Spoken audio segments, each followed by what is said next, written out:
बाद का मुख्यमंत्री अशोक गहलोत प्रेस कॉन्फ्रेंस कर रहे हैं, सुनवाते हैं।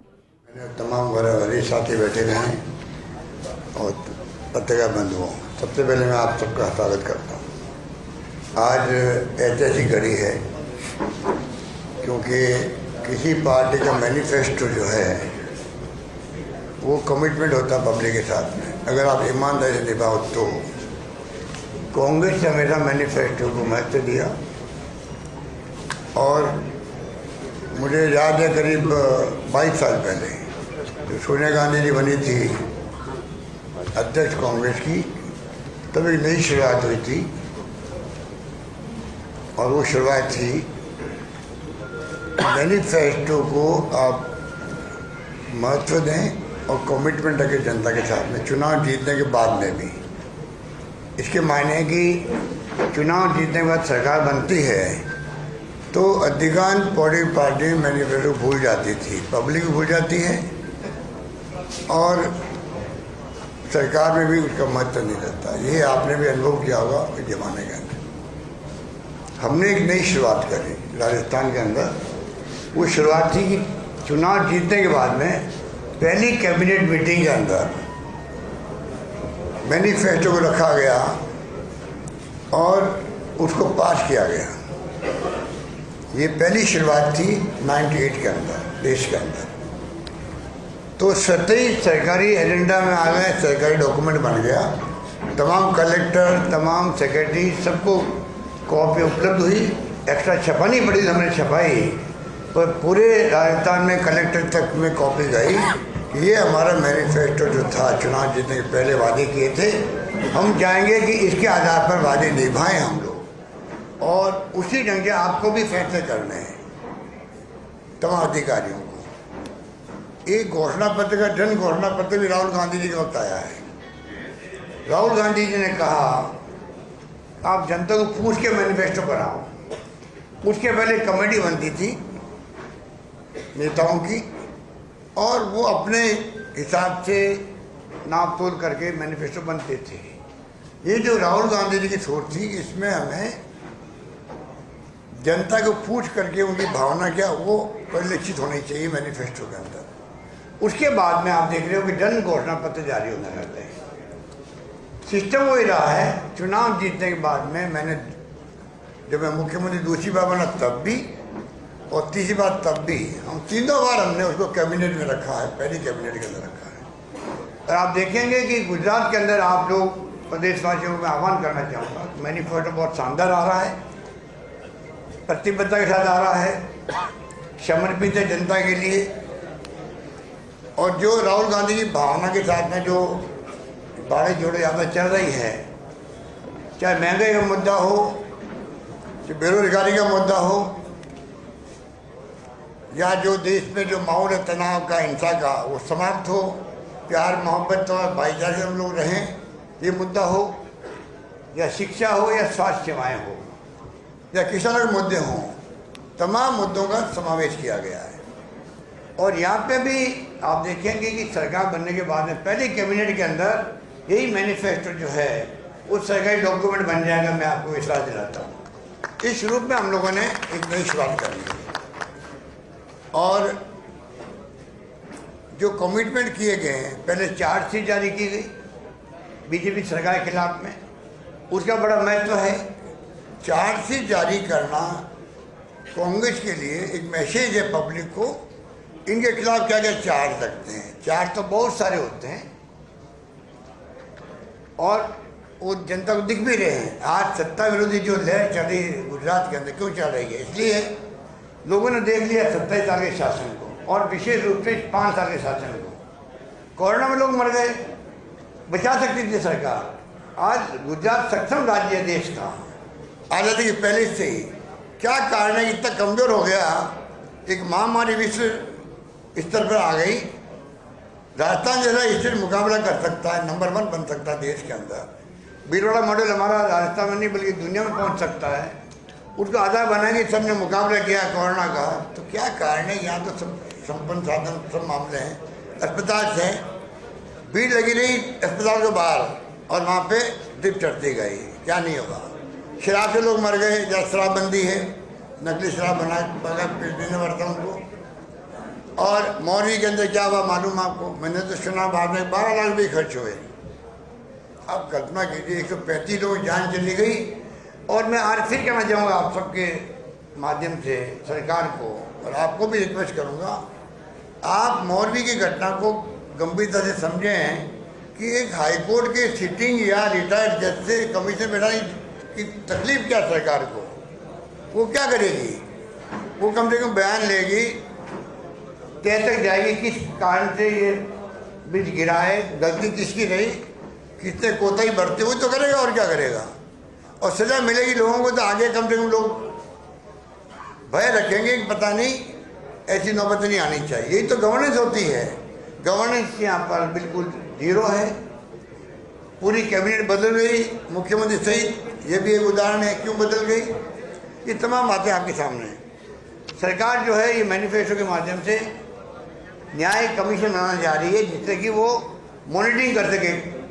मैनिफेस्टो की मॉनिटरिंग, जन घोषणा पत्र की मॉनिटरिंग सरकार बनने के बाद में कैबिनेट में तो हुआ ही होगा वो।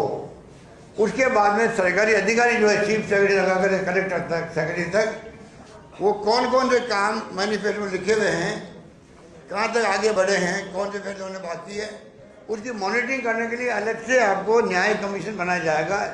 ये इस प्रकार की प्रोविजन किए गए मैनिफेस्टो के अंदर। इसलिए आपको मैं इतना ही कहना चाहूँगा कि अभी आपको मैनिफेस्टो के बारे में बताएंगे।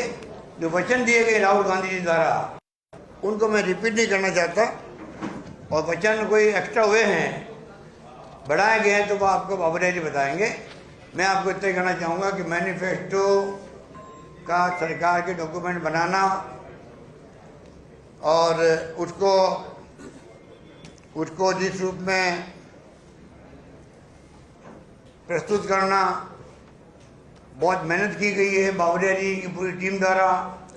6 लाख लोगों तक पहुंचा गया है, ऑफलाइन और ऑनलाइन। तो आप सोच सकते हो 6 लाख लोगों तक कैसे पहुंचे होंगे, वो बताएंगे बाबूराय जी आपको। परंतु एक प्रयास किया गया, जनता का माइंड क्या है, वो क्या सोचती है, उनके सुझाव क्या है, उसके आधार पर मैनिफेस्टो तैयार किया गया है, जो अभी आपके सामने प्रस्तुत किया गया। ये मैं आपको निवेदन करना चाहता हूँ। और ये जो अभी मेरे को एक डेलीगेशन मिला, ये भी पहली बार हुआ कि सरदार वल्लभ भाई पटेल के नाम का स्टेडियम बना हुआ था यार गुजरात के अंदर। आप एक नामांकन, हमारी परंपरा रही है प्राचीन काल से ही, हमारी अलग परंपरा देश की है। हमें गर्व है इस देश पर। महान परंपराएं, महान संस्कृति, महान संस्कार है देशवासियों में। उस देश के अंदर एक बार कोई शिलान्यास हो जाता है, शिलान्यास, तो वापस शिलान्यास नहीं होता है। प्रधानमंत्री जी को गुमराह किया गया, रिफाइनरी का हमने शिलान्यास कर दिया था राजस्थान के अंदर। मिस्टर विनोबा मोली आ गए थे केंद्रीय मंत्री, सोनिया गांधी जी चेयरपर्सन थी एनपी की, वो आ गई थी। आपकी यूपी गवर्नमेंट थी। इतना बड़ा प्रोजेक्ट का शिलान्यास हो गया था, सरकार बदल गई और उसके बाद में रोक दिया गया। 5 साल बाद वापस शुरू करने लगे तो प्रधानमंत्री जी को बुलाया गया वापस। तो मैंने ऑब्जेक्शन किया, ऐतराज किया कि एक बार शिलान्यास हो गए हैं, मंत्र पढ़े जा चुके हैं, दोबारा मंत्र कैसे पढ़े जाएंगे बताओ। कैसे पढ़े जाएंगे? तो प्रधानमंत्री पीएम ने क्या किया, नए कार्ड छपाए होंगे मेरे ख्याल से, और लिखा प्रधानमंत्री जी कार्य शुभारंभ के अवसर आ रहे हैं।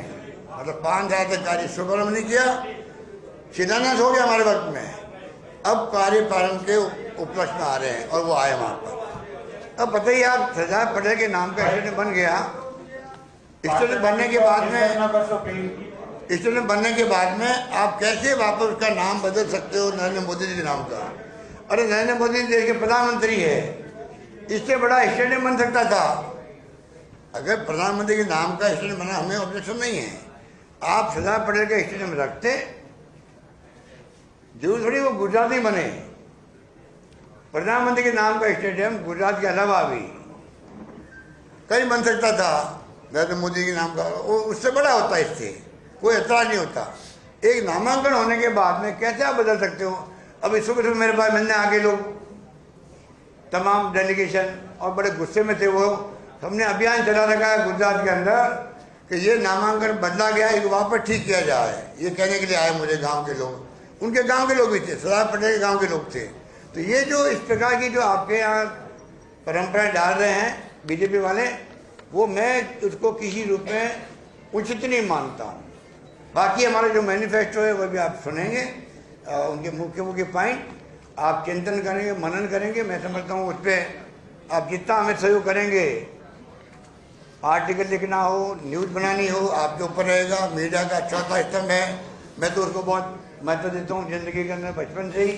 और मैं उम्मीद करता हूँ कि मैनिफेस्टो का जो सेंसिटी है, सेंसिटी रखने वाला काम हमारा है, जो पहले नहीं रखी जाती थी।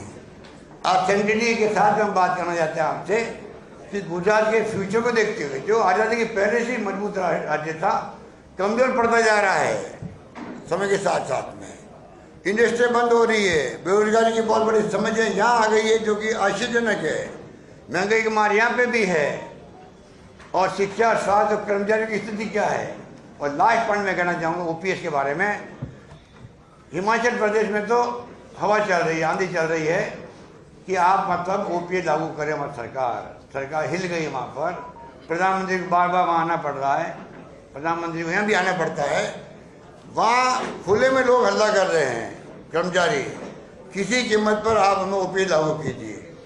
यहाँ भी कर्मचारी में गुस्सा है, पर यहाँ भय है, साथ में भय के कारण कर्मचारी बोल नहीं पा रहा बेचारा। यहाँ का भला कर्मचारी है, मन के अंदर आक्रोश उसके भी है, क्योंकि सब चाहते हैं सोशल सिक्योरिटी मिले मुझे बुढ़ापे के अंदर, जब मैं रिटायर हूँ तब। कौन नहीं चाहेगा। हमने पहल करी है, छत्तीसगढ़ में हो गया है, पंजाब में लागू हो गया है, झारखंड में लागू हो गया। धीरे धीरे सब राज्यों को करना पड़ेगा। प्रधानमंत्री जी मैं कहना चाहूँगा, आज तो आप नहीं मान रहे हो, वक्त आएगा आपको ही हमारी बात स्वीकार करनी पड़ेगी। सोशल सिक्योरिटी कर्मचारी देनी पड़ेगी, केंद्र में भी, राज्यों के अंदर भी। आज बीजेपी के तमाम राज्यों ने तय कर लिया है कि हमें किसी कीमत पर ओपीएस लागू नहीं करना है। ये उनका ध्येय बन गया है सब लोगों का, जो कि मैं उचित नहीं मानता हूँ। हमने पूरी स्टडी करने के बाद में एनपीएस का मैंने पहले भी आपको कहा, मैं वापस रिपीट नहीं करूँगा, शायद मैंने हिमाचल में कहा होगा। ह्यूमन राइट कमीशन विरोध कर रहा उसका, नंबर 1 हिमाचल में मैंने कहा प्रेस को। नंबर 2 CNAG, वो कह रहा 15 साल हो गए, 16 साल हो गए, अभी तक उसके नियम ही नहीं बने हैं। एनपीएस की जो नई पेंशन योजना है, ना उसके नियम बने हैं, ना प्रोसेस क्या होगा, कैसा अमाउंट कैसे मिलेगा, कोई अभी तक कार्रवाई नहीं हुई है। आप बताइए। और एनपीएस चल रही है अभी तक भी, नंबर 2। और नंबर 3 जुडिशियल पे कमीशन ने भी कहा हम इसको स्वीकार नहीं करते हैं। और इसलिए इनको कई राज्यों को खाली जनता को भ्रमित करने के लिए कमेटी बनानी पड़ रही है। हिमाचल भी है। बीजेपी के राज्य क्या कर रहे हैं कि चलो हमारे ऊपर ये दबाव आ रहा है, हम कमेटी बनाते देखते हैं क्या कर सकते हैं, वो टाइम पास करने के लिए। और लास्ट पॉइंट मेरा ये है, कल मिसेज सीतारमण है जो फाइनेंस मिनिस्टर है, उसने कहा है हम पैसा नहीं लौटाएंगे। जो पैसा जमा हो गया अभी तक हमारा 2004 के बाद में पैसा जमा हो गया है, और वो पैसे के लिए वो कह रही है हम ये पैसा लौटाएंगे नहीं। ये कर्मचारियों का पैसा कटा हुआ है, एक ट्रस्ट बनाया गया है भारत सरकार में, पैसा उसमें जमा होता है, और जो कटता पैसा केंद्र सरकार का या कर्मचारी का और स्टेट गवर्नमेंट का, वो जमा उसमें होता है। अब मुझे बताइए जो किस्तें जमा हुई है अभी तक, उससे वो इनकार कर रही है। अब वित्त मंत्री हो भारत सरकार की, आप अगर पैसा जो जमा आपके ट्रस्टी के रूप में है, और हमने वापस लागू कर दी पौने पेंशन योजना, वो हमारा पैसा है, और लौटाने में आप आनाकानी कर रही हो, इनकार कर रही हो, इससे बड़ा दुर्भाग्य क्या होगा। क्या इतना दिवालिया हो गया केंद्र सरकार? तो वो स्टेट गवर्नमेंट जो करेगी ओपीएस, उस पैसे को लौटाने में आपको तकलीफ हो रही है। उस पैसे में आपका कैसे अधिकार हो सकता है? जवाब वो दे। स्टेट में दे दिया उन्होंने डराने के लिए राज्य सरकारों को। हम परवाह नहीं करेंगे, हम तो ओपीएस लागू कर दिया है, लागू होके रहेगी। और गुजरात सरकार ने मैं कहना चाहूँगा, चुनाव में आपको तकलीफ आ गई है, आंधी चली आपके खिलाफ में। अभी गुजरात में जनता में तो आक्रोश है सब मुद्दों को लेके, आंधी चल रही है और कांग्रेस सरकार बनाएगी 1 to 5 जो मिशन रखा है अध्यक्ष जी ने वो पूरा होगा। ये मैं आपको निवेदन करना चाहूँगा कि किस प्रकार से जो ये भ्रमित कर रहे हैं वो भ्रमित होने वाले नहीं, लोग सब समझ गए हैं। और लास्ट बात ये है कि जो मैंने आपको कहा था कि आप पार्टी फतफत कर रही है यहाँ बैठे बैठे, जिस प्रकार से बोल रही थी गांव में जा करके कि जैसे मतलब पूरा गुजरात को उन्होंने कब्जा कर लिया है। बड़ा करिश्मा वाला नेता है केजरीवाल जी कि 6 महीने के अंदर एक स्टेट पे कब्जा कर लेंगे वो। ऐसी दुर्गति उनकी हुई है। मैंने कहा जैसे कूदेगी कांग्रेस मैदान में नजर नहीं आएंगे। आज वो नजर नहीं आ रहे हैं, गाँव से छिपते हुए फिर रहे हैं, ये आप देख लीजिए। और तो और हिमाचल में जाके आया हूँ। आप बताइए इनको, केजरीवाल जी पूछिए कभी आपके पास मीडिया में आए वो तब कि भाई एक का जवाब दे दीजिए। आपने गुजरात से ज़्यादा हिमाचल को कैंपेन शुरू किया था आपने, क्योंकि पंजाब जीतने के बाद में आपको बहुत उत्साह था। आप में पड़ोसी राज्य हैं, आपने खूब रोड शो किए, मैनेजमेंट किया, प्रचार किया जैसे गुजरात में वो कर रहे हैं, खूब वादे किए वहाँ झूठे सच्चे। आपने अचानक ही, ये बहुत बड़ा पॉइंट है, अचानक ही आपने गुजरात से पूरी तरह विड्रॉ क्यों कर लिया? हिमाचल सॉरी गुजरात नहीं, हिमाचल से आपने विड्रॉ क्यों कर लिया पूरी तरह? मतलब वहाँ कैंपेन जीरो कर दिया अपना। क्या कारण है इसका? या तो आप बीजेपी जिताना चाहते हो वहाँ पर, आपकी मिली भगत है, इसलिए आपने अपना कैंपेन हिमाचल में विड्रॉ कर लिया है। उम्मीदवार खड़े रखे हैं वोट तोड़ने के लिए कांग्रेस के। ये बहुत बड़ी चाल जो इनकी है वो खुद एक्सपोज हो गए हैं और जनता कभी गुजरात में स्वीकार नहीं करेगी। धन्यवाद। ખૂબ ખૂબ આભાર મિત્રો. હરી ક્વેશ્ચન આન્સર પછી કરીશું. ठीक है। ખૂબ